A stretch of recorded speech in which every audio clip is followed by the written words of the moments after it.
अस्सलाम वालेकुम, मैं हूं शाहजेब खानजादा। हुकूमत की मुद्दत खत्म होने में 1 महीने से भी कम का वक्त रह गया है। नून लीग और पीपल्स पार्टी मुसलसल राब्ते करके निगरान सेटअप के मामले पर मुशावरत कर रही हैं।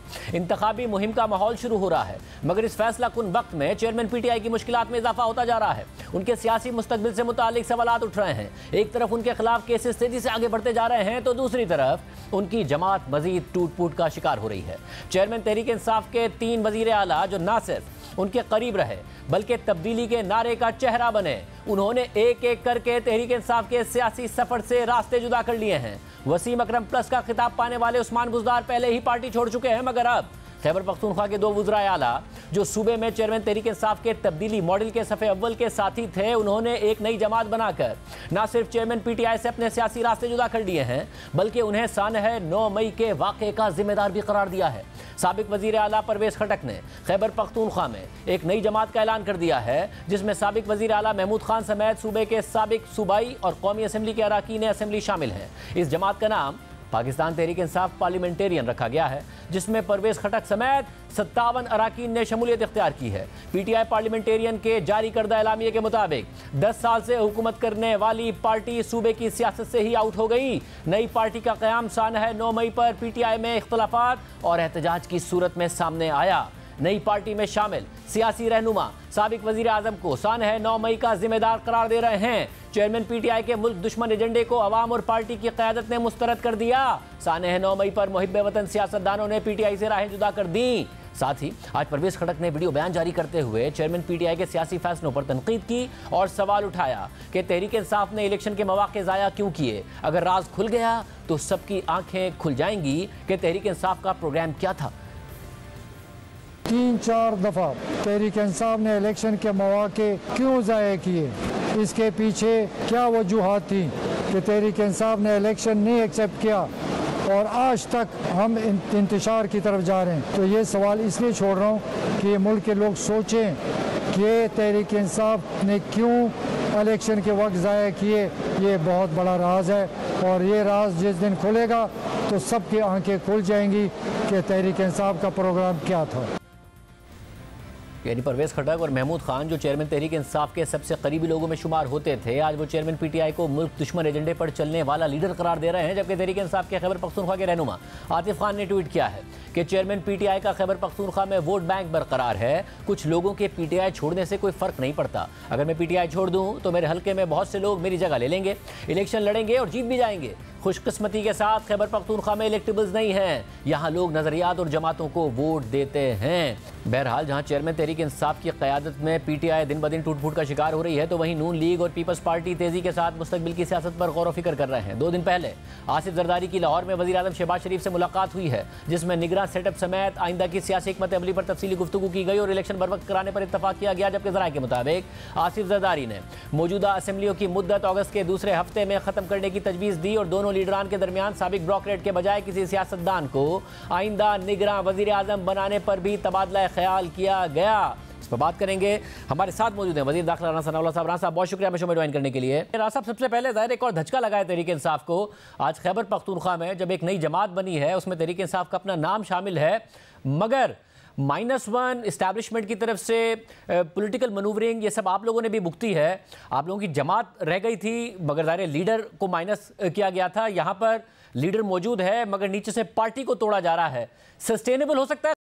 कह रहे हैं मुसलसल चेयरमैन पीटीआई कि जी वो दौर गुजर गया जब इस्टेब्लिशमेंट पॉलिटिकल मनूवरिंग करती थी, सियासी इंजीनियरिंग करती थी। अब हमारा नज़रिया मौजूद है, जो भी जाएगा उसकी जगह जिसको खड़ा करूंगा वो जीत जाएगा। आपको लगता है इन चीज़ों से फ़र्क पड़ता है? परवेज़ खटक एक ग्रुप बना लें या फिर जहांगीर तरीन एक दूसरा ग्रुप बना लें?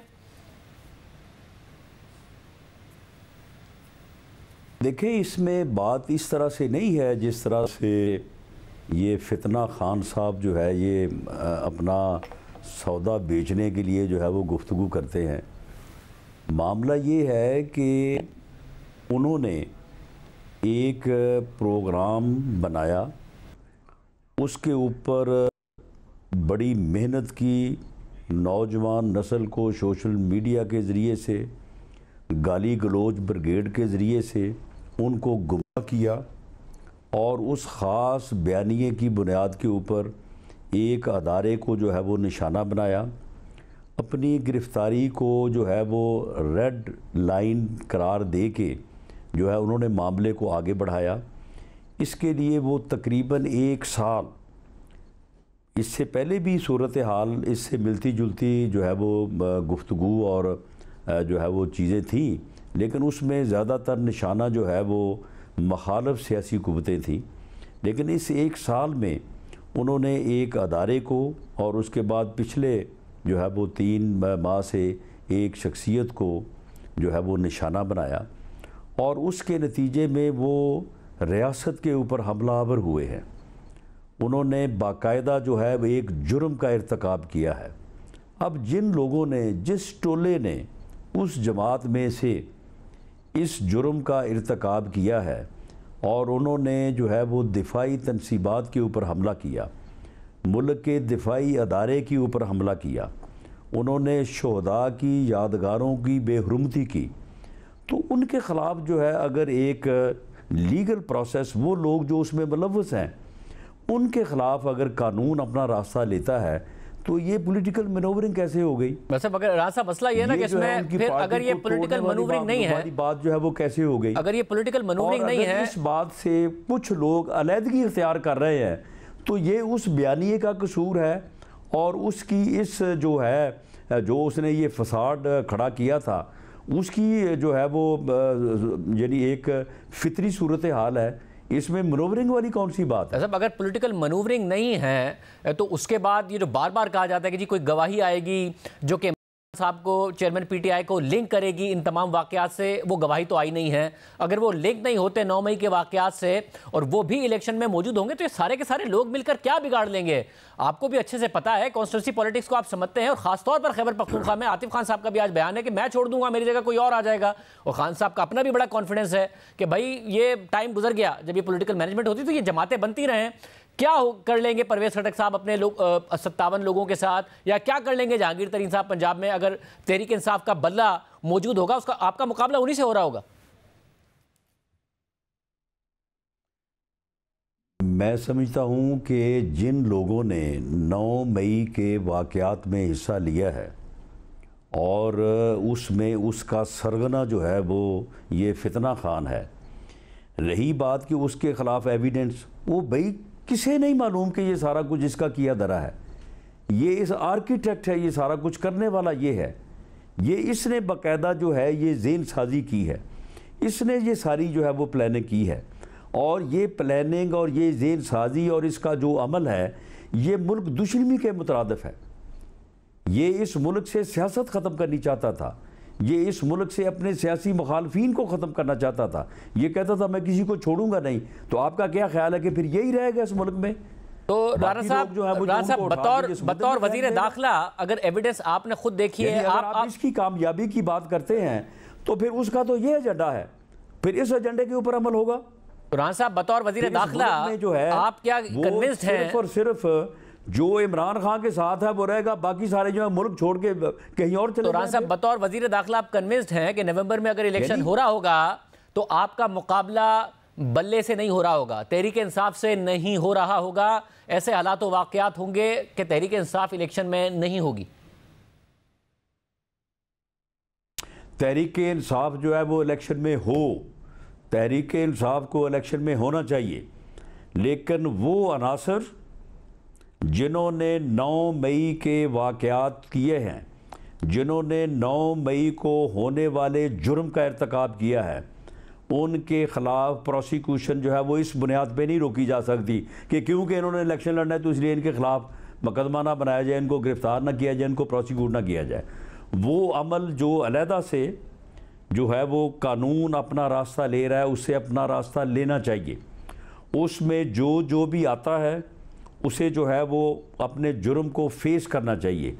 बाकी जो उसमें नहीं आता या जिसने अपने आप को उनसे डिस्टेंस कर लिया है वो ठीक है, वो इलेक्शन लड़े, और जो उसमें नहीं आता वो भी इलेक्शन लड़े। फिर तो वही लड़े। और इस मुल्क के अवाम जो हैं, इस मुल्क के अवाम अपने वोट की ताकत से फैसला करें कि उन्हें इस मुल्क में ये फितनागरी चाहिए, उन्हें इस मुल्क में ये कुछ चाहिए जो 9 मई को हुआ है, या उन्हें इस मुल्क में जमहूरियत चाहिए, इस मुल्क में अमन चाहिए, इस मुल्क में तरक्की चाहिए, इस मुल्क में आम आदमी को जो है वो उसका उनके हालात की बेहतरी चाहिए। ये अवाम फैसला करें इस इलेक्शन में। मतलब अगर अवाम फैसला बाद में करेंगे ना, पहले तो मसला ये हो रहा है कि जो उन्हें छोड़ता है उसे सियासत की भी इजाज़त है, प्रेस कॉन्फ्रेंस करने की भी इजाज़त है, वरना जो नहीं छोड़ा है वो रूपोश है एक दो रहनुमाओं के अलावा।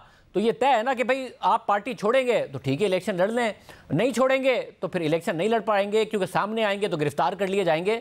तो फिर इस तरीके से तो आपका मुकाबला नहीं हो रहा होगा तहरीक इंसाफ से इलेक्शन में।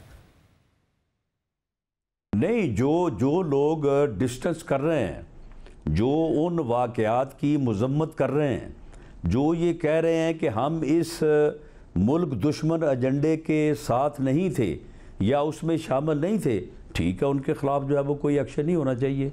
और जो साथ थे वो आए ना, आके सामने आके पेश हों, अदालत को फेस करें, ज़मानत करवाएं, अपनी सफाई पेश करें।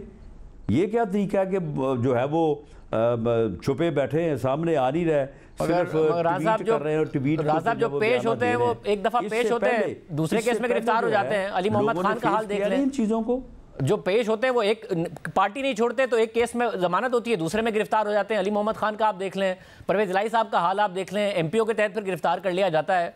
तो मैसेज तो बड़ा क्लियर है ना कि आप सियासत अब उसी वक्त करेंगे इस साल में कम से कम। परवेज इलाही साहब ने नहीं, शाहजेब परवेज इलाही साहब ने जो ये आखिरी 3 माह की हुकूमत की है, उन्होंने जिस तरह से इस मुल्क को लूटा और सत्यानाश किया है, आपको पता है कि उन्होंने जो डिवीज़न बनाया था अपना गुजरात डिवीज़न, उसमें कितने अरब रुपए की फज पेमेंट हुई है। तो राना साहब वो केस उनको ना पूछा जाए, राना वो केस साबित कीजिए ना। ये तो जो है वो आखिर में गिरफ्तारियां कर करके अब एमपीओ में गिरफ्तार कर लिया है। बाकी लोग जब, आपका क्या ख्याल है कि इन्होंने कुछ नहीं किया? इन्होंने अली मोहम्मद खान ने क्या किया? के वाकयात में मुलव्वस नहीं है ये राना साहब। जो पूरी तरह से जो पार्टी छोड़ता है वही मुलव्विस नहीं होता है, बाकी मुलव्विस होते हैं और फिर बार बार गिरफ्तार होते हैं, जमानतों के बावजूद भी गिरफ्तार होते हैं। देखें मामला ये है कि जो पीटीआई का बयानिया था, जो पीटीआई की रेड लाइन थी, उस रेड लाइन के बाद जिस तरह से उन्होंने एक ही तरफ रुख किया, एक ही तरफ हमलावर हुए, और वो जो हमला था जो इस मुल्क के दिफाई अदारे पे था, उसके बाकायदा जो ताने बाने जो हैं, आप तो कह रहे हैं कि जी गवाही आई नहीं है, गवाहियाँ जो हैं वो आ रही हैं, लेकिन ठीक है, ये एक टेक्निकल और जो चीज़ें जो हैं वो मुल्क की सरहदों से बाहर तक भी जिनके ताने बाने हैं, उसमें एक टाइम तो लगेगा। और ये चीज़ें जो हैं, ये इन चीज़ों को पूरी बारीक बीनी से जब जो है वो साबित करने की कोशिश की जाएगी तो वो टाइम कंज्यूमिंग। मगर राना साहब, ये जो अब जमातें, सारा कुछ जब वो साबित हो रहा है, तो जो लोग इसमें मुलव्वस हैं, जो अपने आप को इस टोले के साथ खड़ा करेंगे, उनको जो है वो फेस करना पड़ेगा। मगर राना साहब, जब इन जमातों को, वो ठीक है, वो सियासत करे। तो जब इन जमातों को खड़ा किया जा रहा है तो क्या कुर्बानी सिर्फ और सिर्फ तहरीक इंसाफ के अंदर से ही निकलेगी, या आप लोगों से भी मांगी जाएगी कि कहीं ना कहीं सीट एडजस्टमेंट कीजिए, तरीन ग्रुप के कुछ लोगों के लिए कीजिए, आपके इत्तेहादियों से खैबर पख्तूनख्वा में कहीं ना कहीं कुर्बानी मांगी जाएगी, या किसी कुछ कॉन्स्टिट्यूंसीज में आपसे मांगी जाएगी? आप लोगों की भी कुर्बानी देनी पड़ेगी फिर इन ग्रुप्स के लिए जिन्हें बनाया जा रहा है और परवान चढ़ाया जा रहा है। जी, हमने तो पंजाब में जो है वो इलेक्शन कैंपेन का आगाज़ किया है, और हमें तो किसी ने नहीं कहा कि जी आप कुर्बानी दें, हमें तो किसी ने नहीं कहा कि आप जो है वो इनके साथ जो है वो कोई सीट एडजस्टमेंट करें। मैं अलीम खान साहब से भी मिला हूँ इन दिनों में, पिछले दिनों में जहांगीर तरीन का के साथ भी साहब के साथ भी मुलाकात हुई है, लेकिन मैं अफसोस के लिए गया था, तो हमारे साथ तो उन्होंने भी बात नहीं की कि वो कोई सीट एडजस्टमेंट में जो है वो इंटरेस्टेड हैं। और हम तो तैयारी इस बात की कर रहे हैं कि हम पंजाब में जो है वो भरपूर तरीके से इलेक्शन लड़ेंगे, और हर सीट पे जो है वो शेर का निशान इंशाअल्लाह ताला मौजूद होगा। पीपल्स पार्टी के साथ भी कोई सीट एडजस्टमेंट नहीं होगी, कहीं मुल्तान में, या फिर राजा परवेज अशरफ साहब की सीट पर, कायरा साहब की सीट पर, कहीं चंद साहब की सीट पर कोई सीट एडजस्टमेंट नहीं होगी? बहरहाल इसको मैं खारिज अज़ इम्कान तो करार नहीं दे सकता, लेकिन मेरी ज़ाती राय ये है, और मेरा पार्टी के साथ ये आप यानी ओपिनियन या मशवरा या राय होगी कि PMLN को कम से कम पंजाब में जो है वो सीट एडजस्टमेंट नहीं करनी चाहिए, इसका हमें नुकसान होगा। सब और अब क्लियर कर दिया गया आप लोगों की तरफ से कि पुरानी मरदमशुमारी पर ही इलेक्शन होंगे ताकि नवंबर में इलेक्शन हो जाए, मगर एमकेएम की तरफ से खालिद मकबूल सिद्दीकी साहब ने कहा कि बेशक थोड़ी सी ताखीर हो जाए मगर नई मरदमशुमारी के तहत ही इलेक्शन कराए जाएं। गौर होगा मुतालबे पर, ये तय है क्योंकि जाहिर है फिर वक्त पर इलेक्शन हो नहीं पाएगा। आप मुझे बताएं कि ये पुरानी या नई मरदमशुमारी का इलेक्शन से क्या ताल्लुक है? नई कॉन्स्टिट्यूंसीज बनेगी ना, और जाहिर हो नहीं सकती है नई कॉन्स्टिट्यूंसीज क्योंकि कॉन्स्टिट्यूंसीज आईनी तरमीम के तहत होती है, हो नहीं पाएगा। कैसे बनेगी? नहीं कैसे? मगर रान साहब ये रीजन तो आप ही लोग देते आए थे हमें, जब इमरान खान साहब कहते थे कि जी आप इलेक्शन करा दें पंजाब और खैबर पख्तूनख्वा में, तो आप ही लोग कहते थे हो ही नहीं सकते क्योंकि काउंसिल ऑफ कॉमन इंटरेस्ट ने फैसला किया हुआ है कि नई मरदमशुमारी के तहत इलेक्शन होना है, तो सूबे दो सूबों में इलेक्शन पहले हो जाए बाद में नई मरदमशुमारी के तहत, और ठीक नहीं होगा, सब में एक साथ नई मरदमशुमारी के तहत होगा। काउंसिल ऑफ कॉमन इंटरेस्ट का नहीं, सुन लें, काउंसिल ऑफ कॉमन इंटरेस्ट का जो फैसला है वो अपनी जगह पे है। मामला ये है कि वोटर लिस्टें जो हैं वो आलमोस्ट जो है वो अपडेटेड है, वो अपडेटेड आज भी हो सकती हैं अगर किसी ने अंदराज करवाना है शेड्यूल अनाउंस होने से पहले तक। इससे पहले भी होती रही हैं, उससे पहले भी होती रही हैं। अब पॉपुलेशन जो है, पॉपुलेशन की बुनियाद के ऊपर तो सिर्फ सीटें जो है वो किसी जगह से कोई 1-2 सीटें बढ़ जाएंगी, किसी जगह पे कम हो जाएंगी, और वो जो है वो कॉन्स्टिट्यूशनल अमेंडमेंट के बगैर हो नहीं सकती। तो कॉन्स्टिट्यूशनल अमेंडमेंट जो है वो इस वक्त मौजूदा पार्लियामेंट जो है वो करने की पोजीशन में नहीं है। तो आप मुझे बताएं कि अगर नई मरदमशुमारी आ भी जाएगी तो फिर भी हल्के तो यही रहेंगे। साहब ये बात आप लोगों को 4-5 महीने पहले पता थी ना, उसके बावजूद आप लोग कहते थे, इसके बावजूद भी हल्कों की तादाद में जो है वो सूबों में कोई कमी या जो है वो कमी बेशी तो नहीं हो सकेगी, मगर आइन में अमेंडमेंट नहीं हो सकेगी। रान साहब जब चेयरमैन पीटीआई ने है वो जो है वो हल्का बंदी के तहत इलेक्शन जो है वो होना चाहिए और ये होगा। साहब चेयरमैन पीटीआई ने जब असेंबली तहलील की थी अपनी पंजाब और खैबर पख्तूनख्वा में और वो इलेक्शन का मुतालबा कर रहे थे, इतनी ही कन्विक्शन के साथ आप बताया करते थे कि भाई कैसे हो सकता है, काउंसिल ऑफ कॉमन इंटरेस्ट ने कहा है कि नई मरदमशुमारी के तहत होंगी। उस वक्त आप लोगों ने नहीं कहा कि जी हो ही नहीं सकती कॉन्स्टिट्यूशनल अमेंडमेंट क्योंकि हाउस ही पूरा नहीं है, क्योंकि तहरीक इंसाफ रिजाइन करके बैठ गई है। आज आप बिल्कुल वही मंतक दे रहे हैं, घुमा रहे हैं। बिल्कुल मैं ही घुमा रहा हूँ। नहीं बिल्कुल शाहजेब, आप वो प्रोग्राम निकाल लें, वो प्रोग्राम निकाल रहे हैं, आप बात को घुमा रहे हैं। हम पूरी कन्विक्शन के साथ ये कहते थे कि 2 असेंबलियों का पहले इलेक्शन जो है वो जनरल इलेक्शन को जो है वो डिक्टेट करेगा। राना साहब दोनों बातें करते थे, एहसन इकबाल साहब के भी शॉर्ट्स मौजूद हैं, आपके भी मौजूद हैं, आप ये बात भी करते थे। कॉन्स्टिट्यूशन की स्कीम है कि तमाम असेंबलियों का इलेक्शन एक ही दिन हो और केयर टेकर सेटअप के तहत हो। ये जो 2 असेंबलियों का इलेक्शन कबल अज़ वक्त करवाने की साजिश है वो इस मुल्क में जनरल इलेक्शन को बेईमानी करने के मुतरादिफ है। ये बात हम पूरी कन्विक्शन से करते थे। आप हमारी इस आप लोग आप ये बात, दूसरी बात जो ज़िमनन होती थी उसको आप ये बात करते थे, मगर दूसरी बात को भी एहसन इकबाल साहब भी, आपके दीगर रहनुमा भी, आप भी बहुत ही एक स्ट्रॉन्ग आर्गूमेंट के तौर पर पेश करते थे। वाकई इस वक्त हम दोनों में से कोई एक बात को घुमा रहा है, ये ऑडियंस को फैसला करने दीजिए, नाजरीन को, कि कौन घुमा रहा है। तो आप लोग ये पेश करते थे, अब उतनी कन्विक्शन के साथ आप कह रहे हैं हो ही नहीं सकता, पता नहीं कैसी बातें कर रहे हैं दूसरे लोग। तो पुरानी मरदमशुमारी के तहत इलेक्शन होने जा रहे हैं ना, और टाइम पर होने जा रहे हैं। हमारी आज भी कन्विक्शन ये है कि जनरल इलेक्शन एक दिन होने चाहिए, 5 कौमी और 4 सूबाई असम्बलियों में बर वक्त होने चाहिए, केयर टेकर सेटअप के तहत होने चाहिए। पंजाब या 2 सूबों में बिफोर इलेक्शन जो है, पहले इलेक्शन जो है वो जनरल इलेक्शन के रिज़ल्ट को जो है वो टेम्पर करेगा, डिक्टेट करेगा, बेईमानी करेगा, और दूसरे छोटे सूबों के साथ वो ज़्यादती के मुताबिक होगा। यही हमारा मौक़िफ़ उस वक्त था, इसी के ऊपर हमने जो है वो उसको रजिस्ट किया। और अब जब असम्बलियाँ अपनी मुद्दत पूरी कर रही हैं और सारी असम्बलियों के इलेक्शन एक दिन एक ही वक्त में केयर टेकर सेटअप में हो रहे हैं, तो इनको होने देना चाहिए, और यही आइन का तकाजा है। और निगरान वज़ीर आज़म का फैसला हो गया। निगरान वज़ीर आज़म का फ़ैसला जो है वो वज़ीर आज़म जो है वो इसमें तमाम लोगों से कंसल्टेशन का प्रोसेस जो है वो उन्होंने शुरू कर दिया है। और मेरा ख़्याल है कि ये कोई इतना कोई लंबा चौड़ा मामला नहीं है, ये 2-4 हफ्ते की बात है। मेरा ख़्याल है कि अभी टाइम इतना है कि ये प्रोसेस जो है ये बड़े जो है वो आसानी से कंप्लीट भी हो जाएगा और वो नाम भी सामने आ जाएगा। आप लोगों को भी ये मौका मिलेगा कि आप डिस्कस करें, आप पॉजिटिव नेगेटिव्स को जो है वो सामने लेके आएँ और उसकी बुनियाद के ऊपर फैसला करना जो है और ज़्यादा बेहतर भी हो और आसान भी हो। साहब, और दूसरा आपने आज़म खान साहब के हवाले से कहा था कि बार बार खबरें आती रहती हैं, कोई बड़ी प्रेस कॉन्फ्रेंस करेंगे, ज़ाहिर है गायब हैं, कोई महीना हो गया है। आपने कहा कि उनकी फैमिली के साथ वो राब्ते में आराम कर रहे हैं, उनकी फैमिली बिल्कुल मुतमईन है, मगर उनकी फैमिली से उनके भांजे आए, उन्होंने कहा कि जी 15 जून को गायब हुए, 16 जून को FIR कराई, उस दिन से हमारा कोई राब्ता नहीं है, इस्लामाबाद हाई कोर्ट में रिट की थी, 1 महीना हो गया है, कोई राब्ता नहीं है। कहाँ हैं आजम खान साहब? चलें देखें, वो जहाँ भी हैं या जैसे भी हैं, मैं ऐसी सूरत हाल में मैं कोई ऐसी बात नहीं करनी चाहता कि उनकी फैमिली को जो है वो नागवार गुज़रे या उनके लिए जो है वो नामुनासिब हो। लेकिन मामला ये है कि आप हमें पूछ रहे हैं, लेकिन उन्होंने हमें आज तक नहीं पूछा, ना हमें आज तक कुछ कहा है, ना हमारे साथ जो है वो रब्ता किया है। बल्कि अगर हमने रब्ते की भी कोशिश की है तो उन्होंने हमारे साथ ये बात करना भी मुनासिब नहीं समझा।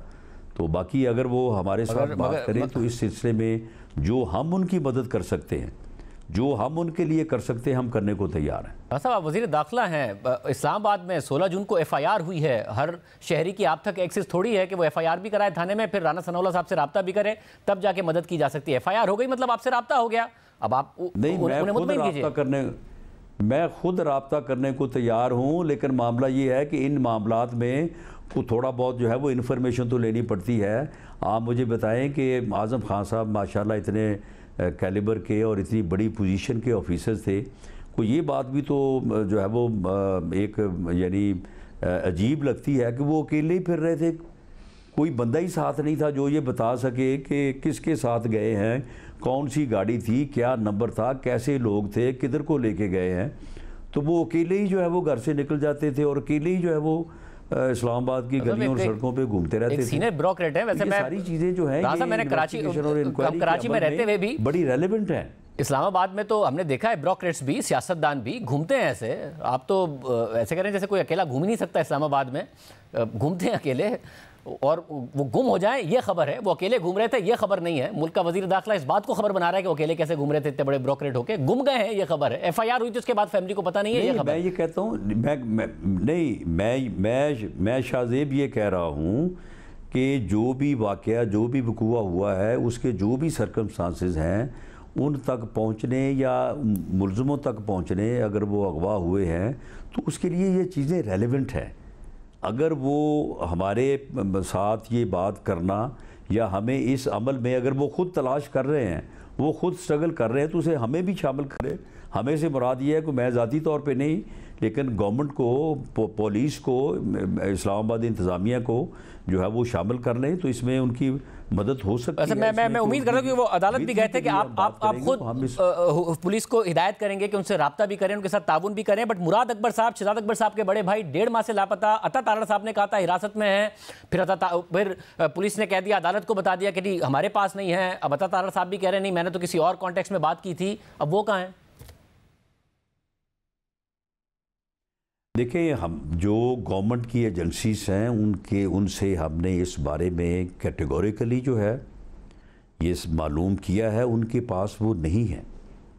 और जहाँ तक उन एजेंसीज़ को ये कहना कि आप पता करें और आप इस चीज़ को जो है वो सॉर्ट आउट करें, तो उसके लिए जो है वो आखिर कम से कम जो वो ज़रूरी है।